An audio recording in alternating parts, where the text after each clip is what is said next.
Hello brother, it's your brother vlogging. It's Monday, December 10th, 2012. I know it's been a while since I posted a last vlog. In fact, I think it's been at least over a month.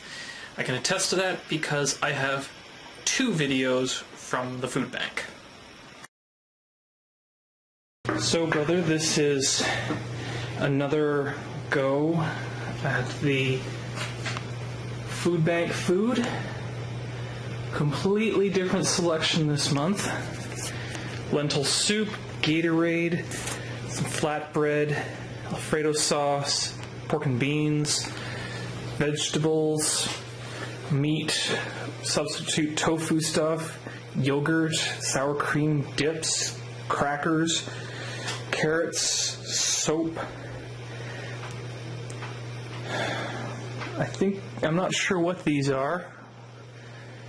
Pogo sticks, buns, Starbucks coffee, rotini, organic milk, more crackers, shampoo, pasta sauce, cookies, popcorn and peanut snack, popcorn, toothpaste, Quaker oatmeal, vanilla milk shake, heavy cream, Aero bars and a breakfast replacement, some chips, more crackers. They had a different setup this month.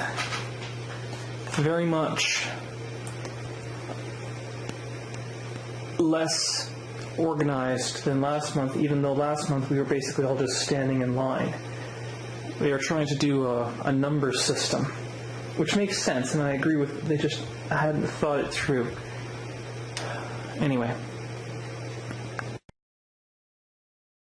This is December take on the stuff from the food bank. Got quite a selection here. A little bit more than last month. Different diversity, as usual. Huge box of chocolate pudding. And I've got crescent rolls that I can warm up. Anyway. Read an article today talking about how Curiosity might be running into some problems with its drill. Apparently, part of its drill can short-circuit the entire machine and shut down the whole piece of equipment. Even though the vehicle is supposed to survive for 10 years, at least on its normal power, and the drill is only expected to last for 2 years, something will essentially break loose and electrically, quote-unquote, shake the rover. Doesn't sound so good, but, you know, NASA engineers, they're figuring out a way out of it. Debt ceiling negotiations continue to no effect. They've basically proven that they can't have discussions out in the public, or almost at all. It seems that they've broken down just to Boehner and Obama, but that there's been some pushback from within the Republican caucus to Boehner for even suggesting tax increases at all. Apparently it's been 17 years since a Republican in the House of Congress has voted for a tax increase. It was during the 80s, perhaps early 90s, that the polling basically broke even on are we being taxed sufficiently or too much in the United States. It used to be, before Reagan got in, that people felt that they were being overtaxed and underserved. And subsequent to that, there were tax cuts and tax raises during Reagan's period, but overall he cut taxes. I believe during that time frame most people came to the belief that they were being taxed just about the right amount. And I think that's almost the balance point. There's a discussion, I'm not sure if I've mentioned to you this before, kind of a graph. Maximized tax income. If you tax people 0%, you will get 0 taxes. If you tax people 100%, you will get zero taxes, because people won't have any money left over to be able to spend on anything, and therefore they won't work. There's no incentive to work. So there's some kind of curve. Now the shape of the curve where it peaks out, no one's quite certain of. And of course, when you factor in complications like progressive taxation and such, it makes it even more difficult to figure out what is the ideal point. Some Republicans continue to argue that the lower you go, the better. You'll always get more taxes the more you cut taxes. Essentially, you cut taxes more, you'll create more growth, more development, and so even though you reduce taxes, the increase in growth will compensate and you'll have more tax revenue as a result. To me, that doesn't make any sense. I tend to point to the 50s and 60s, where the tax rates for the highest income bracket were over 80%, sometimes over 90%, and ask, well, were we stagnant in growth then? I think most people would argue that no, that's not the case.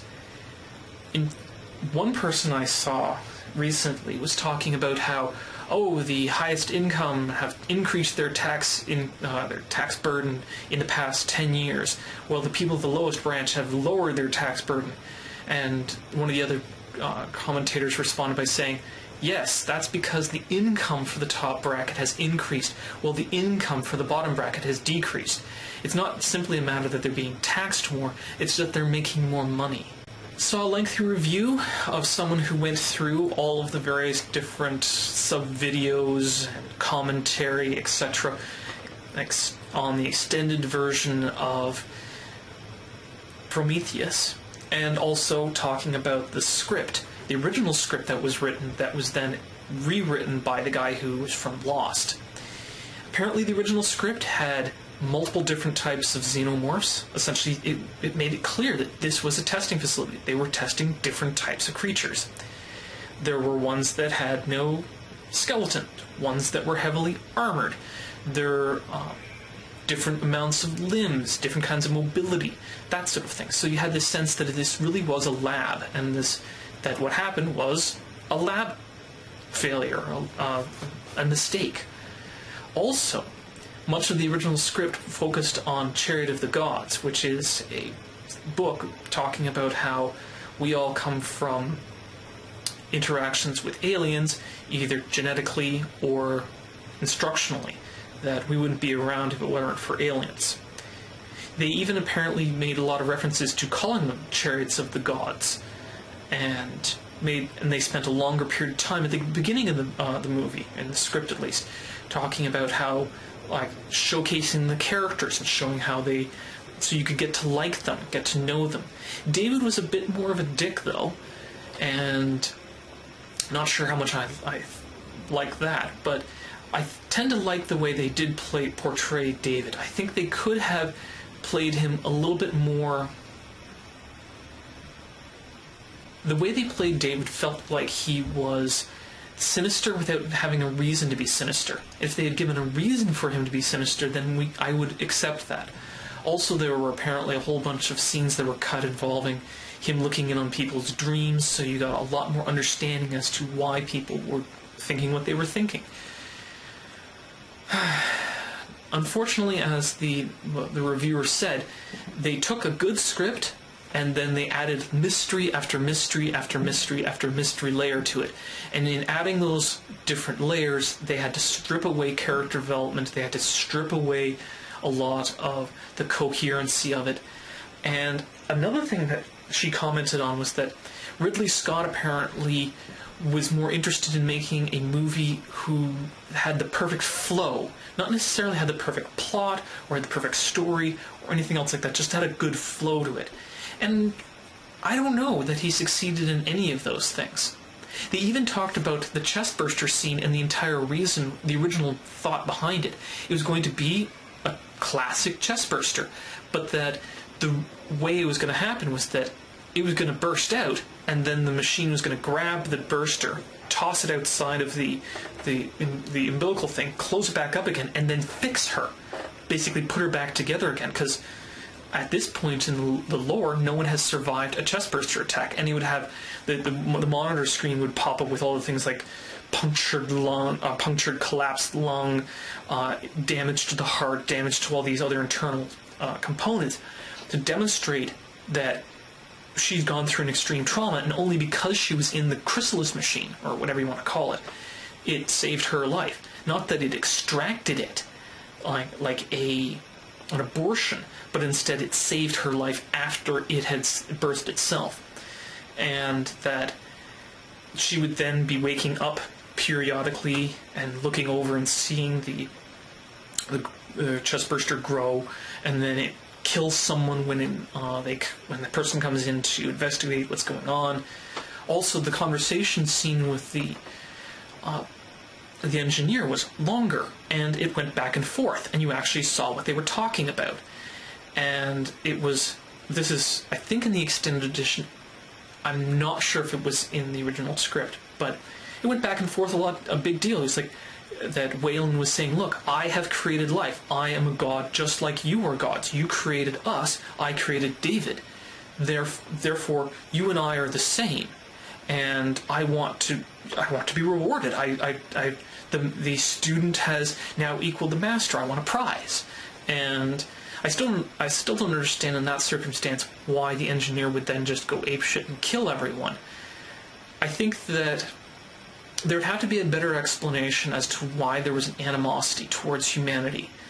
And I don't understand why they would plot towards Earth and all those sorts of things. That didn't make a lot of sense to me. Aside from those things, I think it's, at least in my own thoughts as far as importance, been a pretty quiet news week. I'm going to be heading up to the parents' house on Thursday to help the parents with a few more things, and Dad wants to get the Christmas tree on Friday, so I'll help him with that. Dad's made up a list of various different things that I want to work on. Jewel has stated that she would like me to potentially make or finish a bow staff for her. Now, she wants to talk with her instructors at the martial arts studio whether or not it would be a good idea for her to have one at this point. But I've already found pricing for one. You can pick up the dowling. It's a 1 1/4 inch 6-foot dowling at Home Hardware for like $16 or something like that. Actually, is it 16? No, it's $12. $12.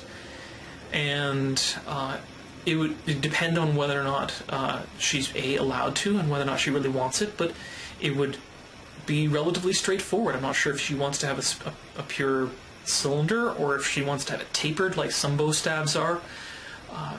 Also, if she wanted to, she could go with one of the less traditional methods, and instead of having a cylindrical one, she could have an octagonal one or a square one. Those have been used as bow staves in the past. I want to hear back from you and Wendy as to what baked goods, candy, and or pasta sauces you would like. I have 2 mason jars set aside for you guys, and I need to know what you want. So far, I've gotten something back from Jewel, but not enough.